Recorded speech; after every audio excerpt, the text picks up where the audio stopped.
ಊರು ಕಟ್ಟಿ ಕಲ್ಯಾಣಿ ನಿರ್ಮಿಸಿದ ಏಕೈಕ ವ್ಯಕ್ತಿ ಕೆಂಪೇಗೌಡ.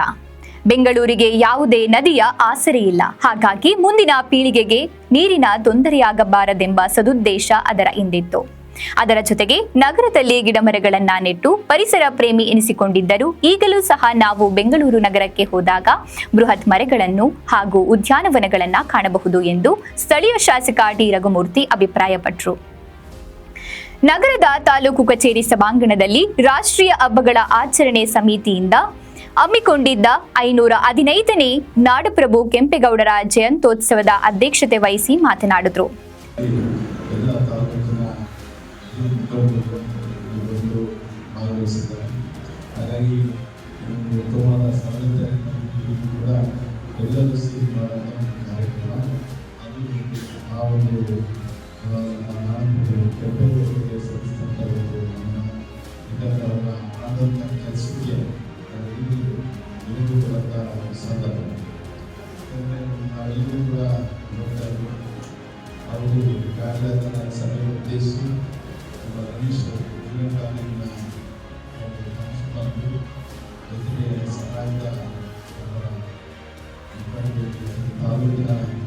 ಸಮಾಜದ ಕಾರ್ಯದರ್ಶಿ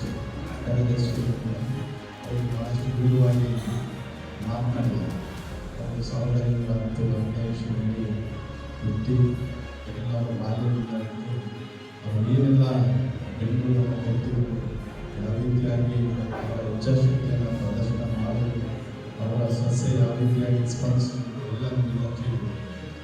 ಬಹುಶಃ ಆಗಿನ ಸಂದರ್ಭದಲ್ಲಿ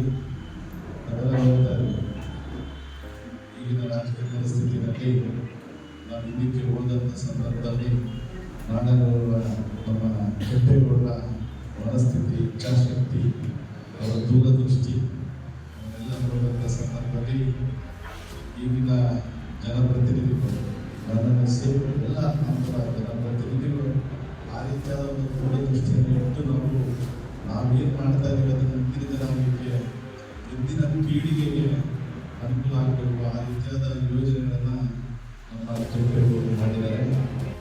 ಗ್ರಾಮ ಪಂಚಾಯತ್ ಸದಸ್ಯರಿಗೂ ಪರ್ಯಾಯಗಳು ಎಲ್ಲ ಹಂತದ ಜನಪ್ರತಿನಿಧಿಗಳ ಮನಸ್ಥಿತಿ, ಇಚ್ಛಾಶಕ್ತಿ ಆ ರೀತಿಯಾಗಿರಬೇಕು ಅದಕ್ಕೆ ಉದಾಹರಣೆ ಕೆಂಪೇಗೌಡರು. ಹಾಗಾಗಿ ಕರ್ನಾಟಕದಲ್ಲಿ ಕರ್ನಾಟಕ ರಾಜ್ಯ ದಕ್ಷಿಣ ಭಾರತದೇಶದಲ್ಲಿ ದಕ್ಷಿಣ ಪ್ರದೇಶದಲ್ಲಿದ್ದು ಬಹಳಷ್ಟು ಪ್ರಸಿದ್ಧಿಯಾಗಿದೆ. ಕರ್ನಾಟಕ ಅದಕ್ಕೆ ಕಳಸ ಅಂತ ಬೆಂಗಳೂರು. ಬೆಂಗಳೂರಿಗೆ ನಿರ್ಮಾಣ ಕಟ್ಟದಂತರು ಕೆಂಪೇಗೌಡರ ದೂರದೃಷ್ಟಿ, ಅವರ ಇಚ್ಛಾಶಕ್ತಿ ಈ ನಂತರ ಭದ್ರ ಬುನಾದಿಯನ್ನು ಹಾಕಿ ಈ ವಿಶ್ವನೇ ಕೊಡುವಂಥ ಒಂದು ಸಂದರ್ಭದಲ್ಲಿ, ಹಾಗಾಗಿ ಇಡೀ ಪ್ರಪಂಚದಲ್ಲಿ ಬಹಳಷ್ಟು ಸುಂದರವಾದ ನಗರ ಬೆಂಗಳೂರು ಅಂತ ಹೇಳಿ ಪ್ರಸಿದ್ಧಿ ಪಡೆದಿದೆ. ಇದೆಲ್ಲ ಇತ್ತೀಚಿನ ಯಾಕಂದರೆ ಮಾಡಲಿಕ್ಕೆ ಬುನಾದಿಯನ್ನು ಹಾಕಬೇಕು, ಬೇಸ್ಮೆಂಟ್ ಹಾಕಬೇಕು, ಜೊತೆಗೆ ಕಟ್ಟಡನ ಕಟ್ಟೋದು. ಅದಕ್ಕೆ ಈಗ ಬೇರೆ ಬೇರೆ ರೀತಿಯಲ್ಲಿ ನಾವು ಅದನ್ನು ಆಲ್ಟರ್ನೇಟಿವ್ ಮಾಡ್ತೀವಿ. ಬಿಲ್ಡಿಂಗ್ಗಳಿಗೆ ಆ ರೀತಿಯಾದ ವ್ಯವಸ್ಥೆ ಬೇರೆ ಬೇರೆ ರೀತಿಯಲ್ಲಿ ಹಿಡಿತೀವಿ.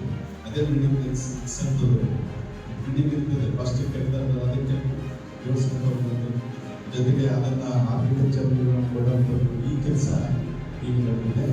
ಹಾಗಾಗಿ ಐಡೆಂಟಿಟಿನಲ್ಲಿ ಬೇರೆ ಬೇರೆ ಕಾಲಕ್ಕೆ ಆದರೆ ಭದ್ರ ಬುನಾದಿ ಒಂದು ವಿಶೇಷವಾದ ಪ್ಲಾನಿಂಗ್ ಏನು ಹೇಳ್ತೀವಿ, ಅದಕ್ಕೆ ದೂರದೃಷ್ಟಿಗೆ ಎಲ್ಲರೂ ಬಹಳಷ್ಟು ಜನ ಇತಿಹಾಸದಲ್ಲಿ ನೋಡ್ತೀವಿ. ಬಹಳಷ್ಟು ಜನ ರಾಜರು ಬೇರೆ ಬೇರೆ ವಿಶ್ವದಲ್ಲಿ ರಾಜ್ಯನ ಈ ದೇಶನ ಸಾಮರ್ಥ್ಯಗಳು ಬಹಳಷ್ಟು ಜನ ಬಹಳ ಬೇರೆ ರೀತಿಯಲ್ಲಿ ಆಳಿದ್ದಾರೆ. ಆದರೆ ಕೆಲವರಲ್ಲಿ ನಾವು ಅವತ್ತು ನೆನೆಸಲ್ಪಟ್ಟು ಕೆಂಪೇಗೌಡರು. ಹಾಗಾಗಿ ಆಗಲೇ ಒಂದು ಸಮಾಜದಲ್ಲಿ ಬಹಳಷ್ಟು ಜನ ಈಗ ನಾವು ನೋಡ್ತಾ ಇದ್ದೀವಿ. ಬಹುಶಃ ಈ ಸಮಾಜದಲ್ಲಿ ಹುಟ್ಟಿ ಅವ್ರು ಯಾವುದೇ ಪಕ್ಷ ಕೂಡ ಅವರು ಒಬ್ಬ ಹಳ್ಳಿನಲ್ಲಿ ಹುಟ್ಟಿ ದೇಶದ ಪ್ರಧಾನಮಂತ್ರಿ ಆಗ್ತಾರೆ. ಸಮಾಜದಲ್ಲಿ ಹುಟ್ಟಿರ್ತಕ್ಕಂಥ ಸನ್ಮಾನ್ಯ ಕರ್ನಾಟಕ ರಾಜ್ಯದಲ್ಲಿ ಬಹಳಷ್ಟು ಜನ ಮುಖ್ಯಮಂತ್ರಿ ವಿಧಾನಸಭಾ ಕೆಂಗಲನ್ನು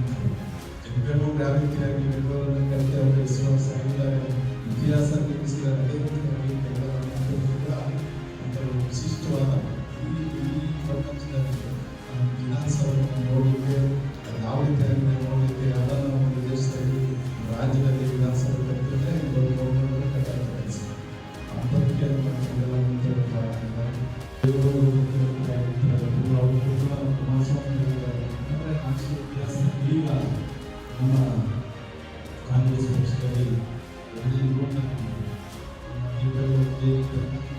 ದೇಶದ ಬೇರೆ ಮುಖ್ಯಮಂತ್ರಿಗಳು ಇರ್ತವರು, ಆ ಸಮಾಜ ಮುಖ್ಯಮಂತ್ರಿಗಳು ಕೂಡ ಇರ್ತವರು ವಿಷಯ ತಗೊಳ್ಳಿಲ್ಲ. ಯಾಕಂದ್ರೆ ಈ ಕರ್ನಾಟಕ ರಾಜ್ಯದಲ್ಲಿರ್ತಕ್ಕಂಥ ಎಲ್ಲ ಪ್ರಾಂತಗಳಲ್ಲಿ ಕೆಟ್ಟವರು ಇತಿಹಾಸವನ್ನು ಎಲ್ಲರೂ ಕೇಳಬೇಕು. ಬೆಂಗಳೂರು ಕಟ್ಟುವ ನಿಟ್ಟಿನಲ್ಲಿ ಕೆಂಪೇಗೌಡರು ಅದೆಷ್ಟು ಮಹತ್ವಾಕಾಂಕ್ಷಿಯಾಗಿದ್ದರೆಂದರೆ ಈ ಪ್ರದೇಶದ ಸಂಪನ್ಮೂಲಗಳನ್ನು ಅರಿತು ಮುಂದಿನ ಜನಾಂಗಕ್ಕೆ ಬೇಕಾದ ಅಗತ್ಯ ಮೂಲ ಸೌಕರ್ಯಗಳನ್ನು ಅವರು ಆಗಲೇ ನಿರ್ಮಿಸಿದ್ದರು. ರಾಷ್ಟ್ರೀಯ ಹಬ್ಬಗಳ ಆಚರಣೆ ಸಮಿತಿ ಅಧ್ಯಕ್ಷ ಹಾಗೂ ತಹಶೀಲ್ದಾರ್ ರೆಹನ್ ಪಾಷಾ ಮಾತನಾಡಿ, ಕೆಂಪೇಗೌಡರು ಬೆಂಗಳೂರು ನಗರ ಸಂಸ್ಥಾಪಕರು. ಅಂದು ಅವರು ಮಾಡಿದ ಕೆಲಸಗಳು ಇಂದು ಚಿರಸ್ಮರಣೀಯವಾಗಿವೆ. ಎಲ್ಲ ಸರ್ವ ಧರ್ಮಗಳು ಸಮಾನತೆ ಕಾಪಾಡಿದ ಕೀರ್ತಿ ಅವರಿಗೆ ಸಲ್ಲುತ್ತದೆ. 100 ವರ್ಷಗಳ ದೂರದೃಷ್ಟಿ ಇಟ್ಟುಕೊಂಡ ಮಹಾನ್ ನಾಯಕ ಎಂದರೆ ಅದು ಕೆಂಪೇಗೌಡರು ಮಾತ್ರ. ಅವರ ಕುಟುಂಬಕ್ಕೆ ವಿಜಯನಗರ ಸಾಮ್ರಾಜ್ಯದಿಂದ ಸಹಕಾರ, ಜನಪರ ಸೇವೆಗಳನ್ನ ಮಾಡಿದ್ದಾರೆ ಎಂದು ಮೆಲುಕು ಹಾಕಿದ್ದಾರೆ. ಉಪನ್ಯಾಸಕ ರವೀಶ್ ಉಪನ್ಯಾಸ ನೀಡುತ್ತಾ, ಬೆಂಗಳೂರು ಎಂಬ ಹೆಸರಿನ ಜಗತ್ಪ್ರಸಿದ್ಧ ನಗರವಾಗಿ ಬೆಳೆಸಲು ಕಾರಣರಾದವರು ಈ ಪ್ರಾಂತ್ಯದ ಅರಸ ಕೆಂಪೇಗೌಡ. ಅವರ ಸಂಸ್ಮರಣಾ ದಿವಸವಿದು. ಹಾಗಾಗಿ ಜೂನ್ 27ರಂದು ಕೆಂಪೇಗೌಡ ಜಯಂತ್ಯೋತ್ಸವವನ್ನು ಆಚರಿಸಲಾಗುತ್ತದೆ. 1537ರಲ್ಲಿ ಬೆಂದಕಾಳೂರು ಎಂಬ ನಗರವನ್ನ ಕಟ್ಟುವ ಮೂಲಕ ಬೆಂದಕಾಳೂರಿನ ನಿರ್ಮಾಣವಾಗುವ ಮೊದಲು ಕೆಂಪೇಗೌಡರು ವಿಜಯನಗರದ ಅರಸರಿಗೆ ಸಾಮಂತರಾಗಿದ್ರು ಎಂದು ತಿಳಿಸಿದ್ರು. ಅವರಿಗೆ ಬಹಳಷ್ಟು ಸಾಮಂತರಾಜಗಳಿತ್ತು. ಆ ಸಾಮಂತರಾಜಗಳಲ್ಲಿ ಸ್ವಾಮಿ ನಿಷ್ಠೆಯನ್ನು ನಡೆದಿರ್ತಕ್ಕಂಥ ವ್ಯಕ್ತಿಗಳು ಅಂದರೆ ನಮ್ಮ ಯಲಹಂಕದ ಪ್ರಭುಗಳು. ಯಲಹಂಕದ ತಕ್ಷಣ ನಮಗೆ ಬರುವಂತಹ ಒಬ್ಬ ವ್ಯಕ್ತಿ ಅಂದರೆ ರಣಭೈರೇಗೌಡರ ವಂಶ. ಆ ರಣಭೈರೇಗೌಡರ ವಂಶದ ಕುಡಿಯಾಗಿರ್ತಕ್ಕಂಥ ಕೆಂಪು ನಂಜೇಗೌಡರು. ಇವರ ಒಂದು ಸ್ವಾಮಿ ನಿಷ್ಠೆ, ಇವರ ರಾಜ್ಯ ವೈಖರಿ, ಇವರು ನಡೆದುಕೊಳ್ತಕ್ಕಂಥ ಒಂದು ರೀತಿ, ವಿಜಯನಗರ ಸಾಮ್ರಾಜ್ಯಕ್ಕೆ ಅವರು ಅಭಿವೃದ್ಧಿಗಾಗಿ ಶ್ರಮಿಸಿರ್ತಕ್ಕಂಥ ಒಂದು ಶ್ರಮ, ಇದೆಲ್ಲವೂ ಕೂಡ ಶ್ರೀಕೃಷ್ಣ ದೇವರಾಯರಿಗೆ ತುಂಬಾ ಅಚ್ಚುಮೆಚ್ಚಿನ ಸಾಮಂತರಾಜರಾಗಿ ನಾವು ನೋಡ್ತೇವೆ. ಅವರಿಗೆ 4 ಜನ ಗಂಡು ಮಕ್ಕಳು. ಈಗ ನಮ್ಮ ಒಂದು ಬೆಂಗಳೂರು ನಿರ್ಮಾತೃ ನಾಡಪ್ರಭು ಕೆಂಪೇಗೌಡರೇ ಹಿರಿಯರಾಗಿರುತ್ತಾರೆ. ಒಕ್ಕಲಿಗ ಸಮಾಜದ ಅಧ್ಯಕ್ಷ ಚನ್ನಕೇಶವ ಮಾತನಾಡಿ, ಊರು ಕಟ್ಟಿದ ಮೇಲೆ ಜಾನುವಾರುಗಳಿಗೆ ಕುಡಿಯುವ ನೀರು ಹಾಗೂ ಕೃಷಿ ಚಟುವಟಿಕೆಗಳಿಗೆ ನೀರು ಸಂಗ್ರಹಣೆಗೆ ಕೆರೆ, ಕಲ್ಯಾಣಿ, ಕೃಷಿ ಹೊಂಡಗಳನ್ನು ನಿರ್ಮಿಸಿ ಒಂದು ಕೆರೆ ತುಂಬಿದರೆ ಮತ್ತೊಂದು ಕೆರೆಗೆ ನೀರು ಹರಿದು ಹೋಗುವಂತಹ ಸೌಕರ್ಯಗಳನ್ನು ಆಗಲೇ ಕಲ್ಪಿಸಿದ್ದರು. ಅವರ ಅಧಿಕಾರಾವಧಿಯಲ್ಲಿ ನಿರ್ಮಿಸಿದ ಹಲವು ಯೋಜನೆಗಳನ್ನು ಈಗಲೂ ಸಹ ಅಳವಡಿಸಿಕೊಳ್ಳಲಾಗುತ್ತಿದೆ ಎಂದರು.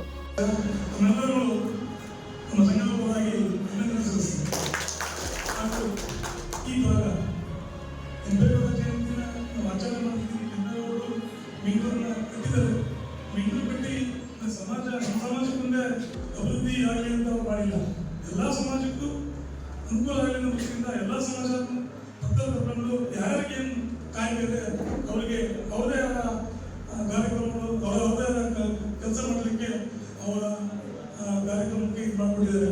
ಸಪ್ರೇಟ್ ಅಂದರೆ ಬೇರೆ ಬೇರೆ ಕುಂಬಾರರಿಗೆ ಕುಂಬಾರಪೇಟೆ ಅಂತೇಳಿ, ತಿಲ್ಲಪೇಟೆ ಅಂತೇಳಿ ಯಾರು ಯಾವ ಕಾರ್ಯಕ್ರಮ ಮಾಡ್ತಾರೆ ಅವರಿಗೆ ಅನುಕೂಲ ಆಗೋ ದೃಷ್ಟಿಯಿಂದ ಅವರಿಗೆ ಸಮಾಜಕ್ಕೆ ಮುಂದೆ ಬರಲಿಕ್ಕೆ ಏನು ಬೇಕೋ ಅದನ್ನು ಮಾಡಿದ್ದಾರೆ. ಈಗಲೂ ಎಲ್ಲ ಕಾರ್ಯಕ್ರಮಗಳು ಈಗ ನಮ್ಮ ರಾಜಕಾರಣ ಹಿಂದೆ ಹಾಗೆ ನಾವು ಕೊಡ್ತಿದ್ವಿ. ನಾವು ಕೂಡ ಸಮೇತ ಚುನಾವಣೆಯಲ್ಲಿಲ್ಲ ಎಲ್ಲರೂ ಕೊಡ್ತಿದ್ವಿ. ಒಂದು 4 ರೂಪಾಯಿ 2 ಸಾವಿರ ನಾವು ಕೊಡ್ತಿದ್ವಿ. ಯಾರೋ ಒಬ್ಬ ಶ್ರೀಮಂತ ಅಂದರೆ 10 ಜನ ರಾಗಿ ಬಿಟ್ಟರೆ ಅವನ ಶ್ರೀಮಂತ, 30 ಜನ ಮಕ್ಕಳು ಅವನ ಶ್ರೀಮಂತ. ನೆನಪಿದ್ರೆ ಈಗ ಹೋಗಿದೆ, ಚುನಾವಣೆ ಬಂದಿದೆ. ಹಿಂದಿನ ಕಾಲದಲ್ಲಿ ವಜ್ರವೈಢ್ಯಗಳು ಎಲ್ಲ ನಮ್ಮೂರಲ್ಲಿ ಎಲ್ಲ ಅಳಿತಾ ಇದ್ರು ಅಂತ ಹೇಳಿದ್ರೆ ಆ ಮನೆ ಕಾಣಿಲ್ಲ. ಕೃಷ್ಣದೇವರ ಕಾಲದಲ್ಲಿ ಮೈಸೂರು ಕಾಲದಲ್ಲಿ ವಜ್ರವೈಢ್ಯಗಳನ್ನ ದಾರಿಯಲ್ಲಿ ಆಡ್ತಿದ್ರು ಅಂತ ಪ್ರತೀತಿ ಇದೆ.